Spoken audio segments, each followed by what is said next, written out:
নমস্কার বন্ধুরা, আমি স্বপ্না। সবাইকে জানাই শুভ সকাল এবং শুভ রথযাত্রার অনেক অনেক শুভেচ্ছা। তো আজকে যেহেতু রথযাত্রা, এই জন্য আমাদের বাড়ির দুই গোপালকে দিয়ে সকালটা শুরু করলাম। তো এখানে দেখো, এই বড়টা হচ্ছে আমার দিদার গোপাল, ছোট্টটা হচ্ছে আমাদের গোপাল। তো আমার দিদা আমাদের বাড়িতে এসেছে, তাই আমার দিদার গোপাল আমাদের বাড়িতে এসেছে। আর এই দুই গোপালকে দেখতে আমার এত ভালো লাগে না। তো যাই হোক, দিদা সকাল সকাল গোপালদেরকে আর কি পুজো দিয়ে দিয়েছে। ওদিকে আমার দিদা আমাদের দোকানের পুজোর যোগাযন্ত্র করছে। এখানে আমার দিদা এই যে ঠাকুরের এখানে যোগাযন্ত্র করছে। আমি আলপনা দিয়ে দিয়েছি, আলপনাটা এখনো পর্যন্ত শুকায়নি। তো আলপনা দিয়ে দিয়েছি। এখানে আমার দিদা সব কিছু যোগাযন্ত্র করছে, আর এইদিকে ফল বানানো হচ্ছে। ঢাকা একটু উল্টা উল্টা দেখি, এখানে কাঁঠাল ভাঙছে।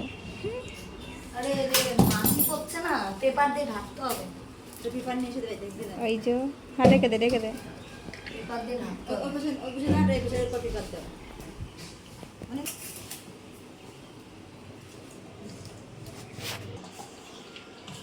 আগের বার পুজোয় তুই ছিলি না, রত্না ছিল, আর রাত্রিকা ওরা ছিল, এবার তুই আছিস। এক বছর এরা থাকে, এক বছর ওরা থাকে।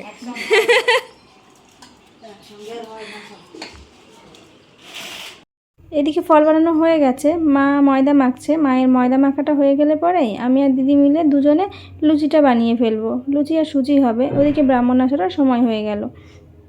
তোমাদেরকে এর আগেও আমি জানিয়েছি এই ভিডিওর মাধ্যমেই যে আমাদের দোকানে রথযাত্রার দিন পুজো করা হয়। তার কারণ হচ্ছে আমাদের দোকান ওপেনিং হয়েছিল এই রথযাত্রার দিনে। এই জন্য এই রথযাত্রার দিনে প্রত্যেক বছর পুজো করা হয়। হ্যাঁ, প্রত্যেক বছর হয়তো বড় করে করা সম্ভব হয় না। আগে করা হতো, খুব বড় করে পুজোটা করা হতো, কিন্তু এখন আর সম্ভব হয় না। কেন কি, মায়ের শরীর পেরে দেয় না, আমি কাজে ব্যস্ত থাকি। তো ছোট করে হলেও প্রত্যেক বছর করা হয়। তো এদিকে তো ব্রাহ্মণ চলেই এসেছে, পুজো শুরু হয়ে গেছে। আমি এবারে অঞ্জলি দিচ্ছি না, আমার শরীরটা একটু খারাপ ছিল, এই জন্য আমি আর কি খেয়ে নিয়েছিলাম। এদিকে দিদা, মা আর দিদি অঞ্জলি দিচ্ছে। তোমরা যারা আমার ভিডিওগুলো খুব ভালোভাবে দেখো, তারা একটা জিনিস লক্ষ্য করবে, এবারে আমাদের ব্রাহ্মণটা চেঞ্জ হয়েছে। প্রত্যেক বছর আমাদের দোকানে একটা দাদু আমাদের, সে পুজো করে, খুব ভালো পুজো করে, কিন্তু এবারে ওই দাদু আসতে পারেনি। এই জন্য তার রিলেটিভকে পাঠিয়ে দিয়েছে পুজো করতে।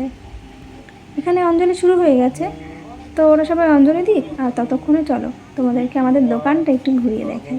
কেন কি, এর আগে তো কখনোই আমাদের দোকানে সেরকম কিছু তোমাদের সাথে শেয়ার করা হয়নি।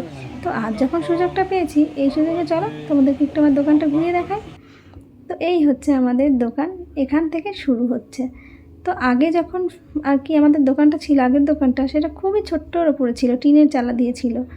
আর আজ এখানে এসে দাঁড়িয়েছে, মানে এতটুকু করা সম্ভব হয়েছে। সবটাই আমার বাবুর কষ্টের ফল। অনেক কষ্টে এই দোকানটা বড় করে তুলেছে। তো যাই হোক, ভিডিওটা কেমন হয়েছে সবাই কমেন্ট বক্সে জানিয়ে।